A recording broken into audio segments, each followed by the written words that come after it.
Hello, hello. Hello? Okay. Yeah, Perfect. okay. Yeah, Okay. let's get started, I guess. We got the signal. Welcome, everybody, to our today's panel. I'm Tom Kussmann. I'm the COO and co-founder of Horizons. We're an HR SaaS company that helps companies to employ talents across the world. Yeah, let's maybe do a quick intro. Matthias? Yeah, good afternoon also from my side. My name is Matthias Müller. I'm the founder and owner of China Link, is my own company, but this is a very new one, just since last year. Before that, I was 25 years in China, working and living there on site, and mostly for the last 15 years for the German centers, where I witnessed hundreds of German companies entering the Chinese market and going international. Good afternoon. First of all, I want to thank Jan and the back team for the opportunity. And I'm myself, Vishnu Nagaraj, founder of Calv Startup Labs. We work with the various government, especially trade bodies, on the international bridge programs, helping the startups to go global. So good to share the panel with the eminent peoples. Yeah. Perfect. Yeah, our topic today, employer of record versus employing through an own office. Before we kick off the discussion with the guys next to me, may I ask who's familiar with the so-called employer of record system or model to employ globally? Maybe raise your hands.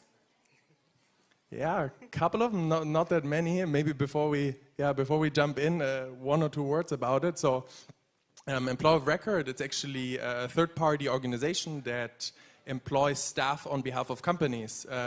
If I would give you a concrete example, if you're a company from Germany and you want to hire somebody in Spain without setting up an entity, you would go through a service provider called employer of record, to basically hire staff. They would give them a locally compliant employment contract and run the payroll. Why am I speaking about this?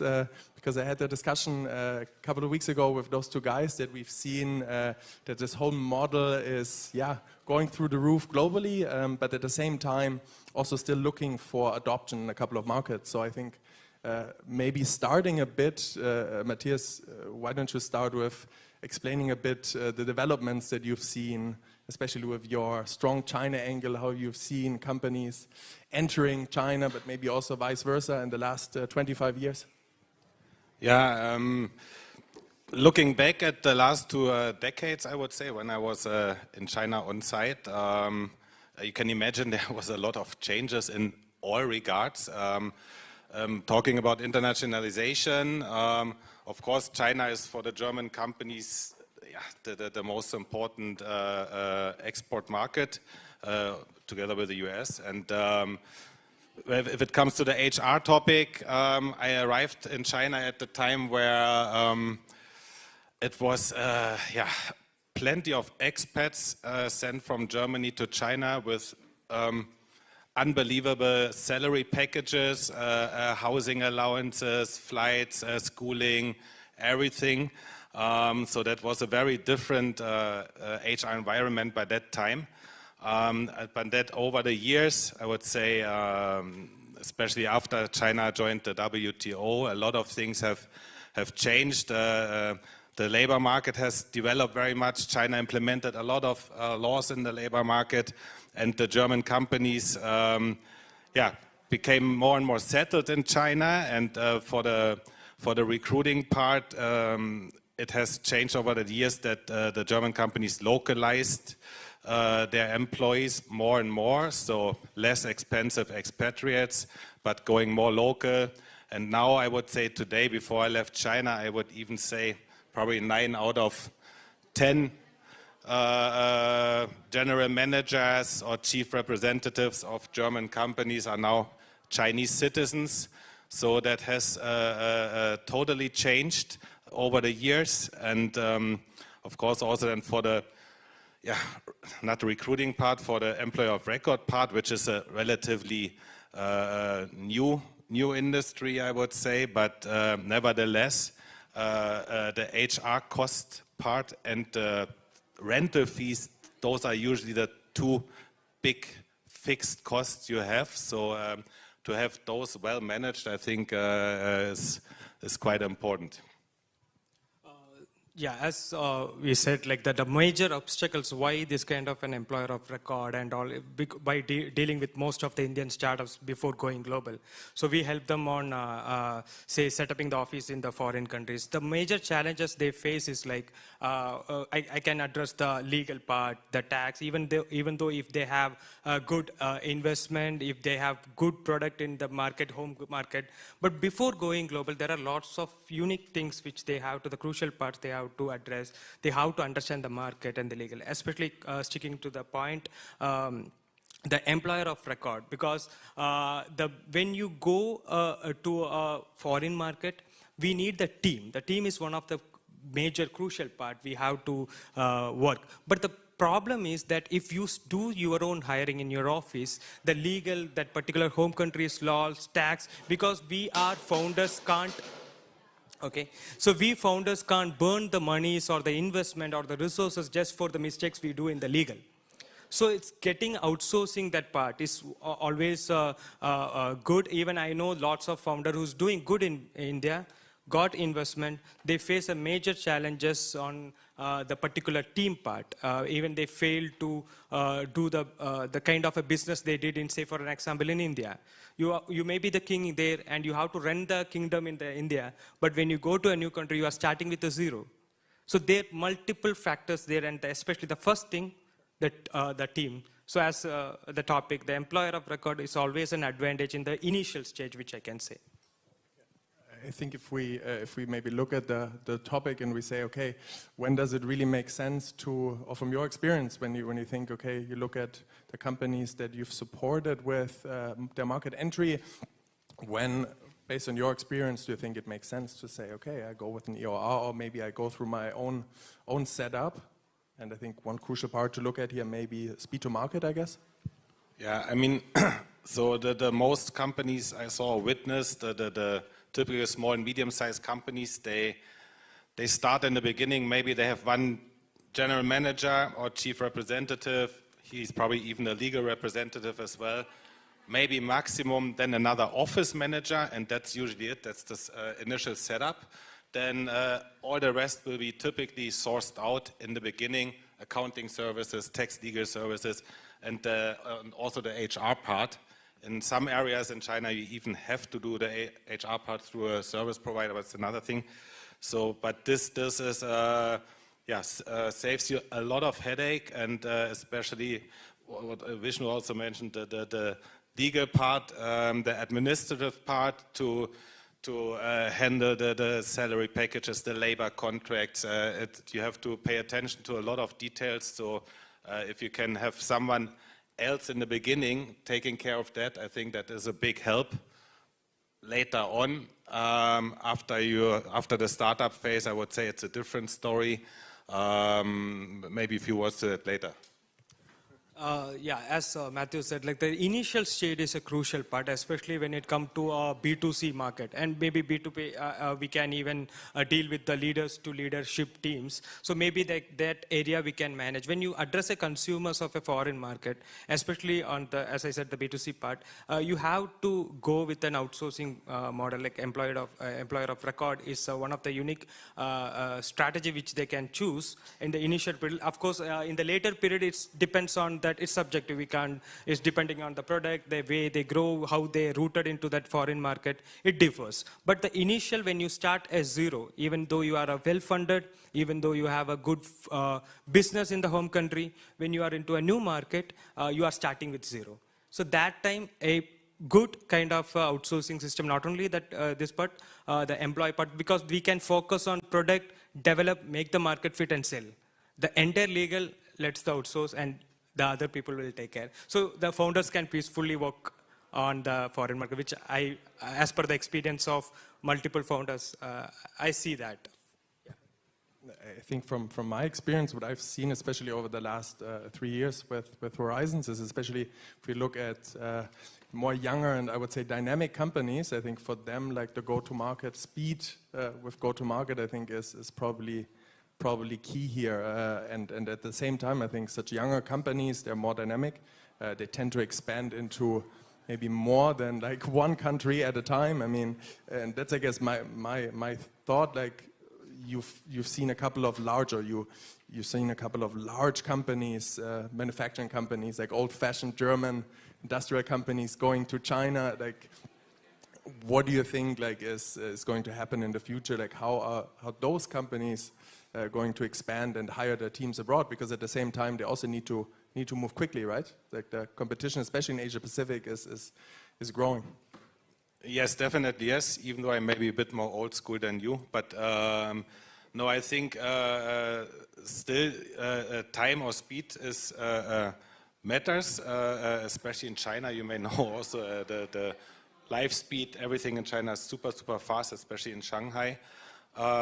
Nevertheless, the recruiting part, how you build your team in China, I believe still it's crucial for your business success to have to find the right people. And also if you maybe in the beginning do it via a service provider on a outsourced payroll, later on you still want somehow do some employer branding to let the employees identify themselves better with the company. You feel maybe a bit outsourced when you're on a other payroll, just technically. So I believe speed definitely matters, but to find the right people, I would still take my time to do so, because later on you may regret. And then again, if it comes to the legal part, probation times, compensations you have to pay if you find out someone is not the right employee, you have a lot of headaches. Then again, it's good have someone else solving it, but still to pick the right people in the first place, I would still also take my time for that part. Yeah, rightly said, as the two major factor is that recruiting the right talent and also the process. Every government have a different process of making them employee contract or employee law. Recruiting, of course, that's a huge problem, that how find the right talent in the local. Of course, when we talk about this legal process, the core part of every business, especially when it comes to India, we are mostly talking about the startups, small teams who doing the business and later go into a foreign market. They want to focus on the core part which will make them quick business, because they have very less time. They have to go to the market and get it. So that time, that this kind of an task which we can outsource, like of course as a employer of record model systems, which they can simply outsource and take, and they can focus on only on that product and start working on it. So yes, that makes sense that way.